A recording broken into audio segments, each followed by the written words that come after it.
আমার মা বাবা যে মনের মধ্যে একটা স্বপ্ন নিয়ে আছেন যে আমার সন্তান বড় হয়ে তাদের জন্য কিছু একটা করবে, দেশের জন্য কিছু একটা করবে।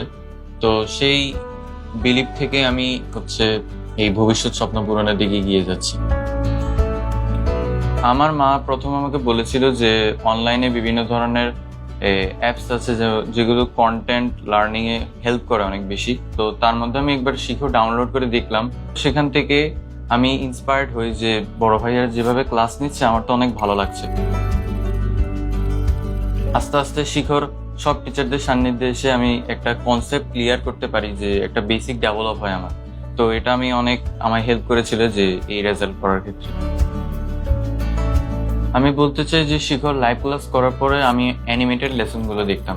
অ্যানিমেটেড লেসনগুলো আমি আমাকে হচ্ছে পড়াশোনার মধ্যে একটা ফান যে মজাটা সেটা আমাকে তুলে ধরেছিল, যে পড়াশোনার মধ্যে একটা ডিপলি ঢুকে যেতে পারে, একটা কনসেপ্ট আমার ক্লিয়ার করতে অনেক বেশি হেল্প করেছিল অ্যানিমেটেড লেসনগুলো। তো আমি প্রত্যেক সময় অ্যানিমেটেড লেসনগুলো দেখতাম।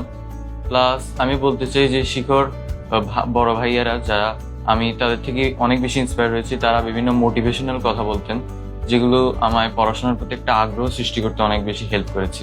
আমার বিভিন্ন ক্ষেত্রে যদি কোনো একটা ভুল থাকে বা ত্রুটি থাকে, সিকিউর প্র্যাকটিস করার কারণে আমার ওই ত্রুটিগুলো আমার সামনে একটা ফুটে উঠে যে আমার এই কনসেপ্ট আমার ক্লিয়ার করা প্রয়োজন।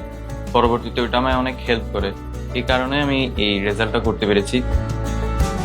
আমি যখন ভর্তি হয়েছিলাম ক্লাস 9-এ জুন জুলাই, তখন আমি ক্লাসগুলো দেখতাম। ক্লাস 10 পর্যন্ত আমি সবগুলো ক্লাস দেখলাম। তাদের প্রতি একটা ট্রাস্ট আমার তৈরি হয়ে গিয়েছিল। সেই ট্রাস্ট থেকে আমি এইচএসসি 27 কোর্সে আমি এনরোল করেছি এই শিখা অ্যাপে। যারা অনলাইনে এই ক্লাস নিয়ে যারা কনফিউজড, মোবাইলের তো ব্যাড দিকও আছে আবার ভালো দিকও আছে।